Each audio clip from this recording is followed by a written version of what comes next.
Sebutkan pesantren ancam kena politik salah, itu saya simpulkan gubernur tolol. Video yang saya stitch ini merupakan tausiah dari seorang pemimpin pondok pesantren, sekaligus pemimpin yayasan dan pemimpin lembaga pendidikan. Dalam mimbar itu, beliau banyak berbicara berkaitan dengan kepemimpinan. Salah satunya yang disebut adalah tentang kepemimpinan gubernur. Ia menyampaikan banyak hal, bahwa salah satunya yang dapat saya tangkap, karena ini bahasanya adalah bahasa daerah, bahwa kita ini jangan sampai menjadi korban framing begitu kayaknya. Nah, namun ia beranggapan bahwa apabila ada gubernur yang mengatakan bahwa pesantren ini bisa hancur salah satunya karena faktor politik, ia menyampaikan bahwa itu adalah gubernur tolol katanya. Saya pahamlah tujuan dari statement ini disampaikan ke siapa. Ini kan kalau tidak salah bahwa Kang Deddy Mulyadi pernah menyampaikan bahwa berkaitan dengan dana hibah, banyak pesantren-pesantren dan dapat dana hibah itu karena kan afiliasi politik, dan beliau Kang Deddy Mulyadi menyampaikan bahwa banyak pesantren itu hancur karena faktor politik. Nah, kemudian dalam tausiah ini Ustadz Aceng kayaknya kemudian memberikan antitesa terhadap statementnya Kang Deddy Mulyadi, bahwa kalau ada statement kayak begitu, maksudnya kalau ada statement bahwa pesantren itu hancur karena persoalan politik, maka itu dianggap gubernur tolol. Saya jujur ya, sangat menyayangkan statementnya Ustadz Aceng ini, apalagi beliau ini kan pemuka agama. Ada istilah bahwa guru kencing berdiri, murid kencing berlari. Jangan menyalahkan kelak suatu saat nanti apabila ada murid-muridnya atau santri-santrinya Ustadz Aceng ini berperilaku barbar, karena ya kiainya, pemimpinnya, pemimpin keagamaannya seperti itu, apalagi disampaikan di sebuah mimbar. Saya penasaran kenapa kemudian Ustadz Aceng ini menyampaikan demikian. Setelah saya telusuri, saya riset, saya baca beberapa informasi, ternyata yayasannya Ustadz Aceng ini masuk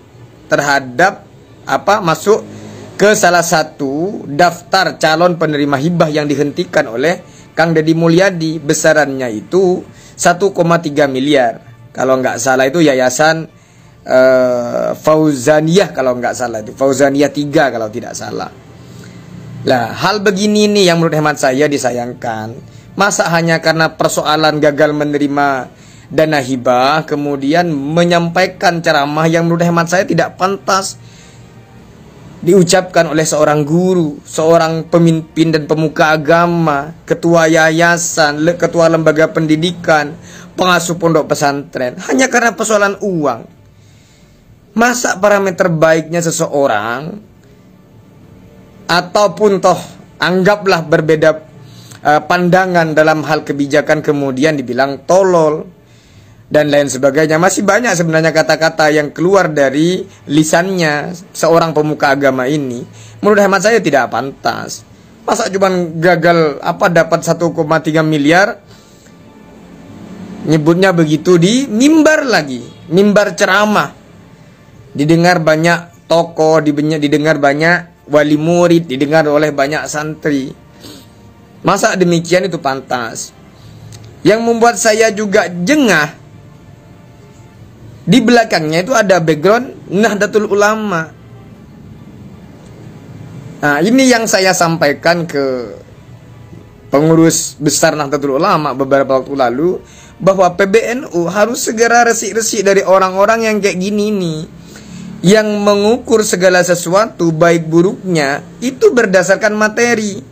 Hanya karena ia tidak dapat materi, gagal mendapatkan 1,3 miliar, kemudian menyampaikan gubernur tolol dan lain sebagainya. Cukup disayangkan, serius cukup disayangkan. Makanya jangan kaget besok atau lusa atau tahun depan kalau ada santrinya, muridnya, apapun itu yang lahir dari lembaganya Ustadz Aceng ini kemudian berperilaku barbar, ya jangan kaget, karena Pemimpinnya begitu itu. Ketua yayasannya begitu, ustadznya ya begitu, barbar begitu.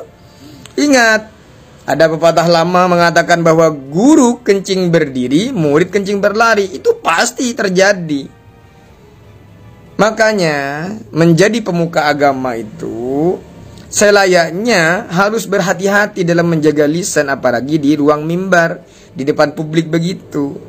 Masa cuma gara-gara 1,3 miliar kita tidak mampu menjaga lisan kita? Kecuali mohon maaf kayak saya ini kan bukan ketua lembaga pendidikan, bukan juga kiai, juga bukan ustadz, bukan gus.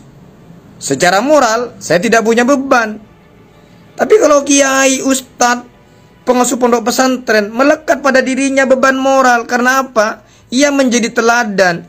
Katanya kan al-ulama warisatul anbiya. Anbiya atau para nabi yang mana yang mempunyai mulut barbar? Tidak ada, tidak ada. Jadi saya minta untuk Ustadz Aceng dengan segala kerendahan hati untuk berhati-hati menjaga lisan. Sehingga apa? Tidak diteladanin oleh murid-murid dan santri-santrinya. Nggih, Ustadz Aceng ngapunten, salam hormat dan salam takdim. Sami'na wa ata'na kan jenengan, asalkan jenengan bisa menjaga lisan. Terima kasih.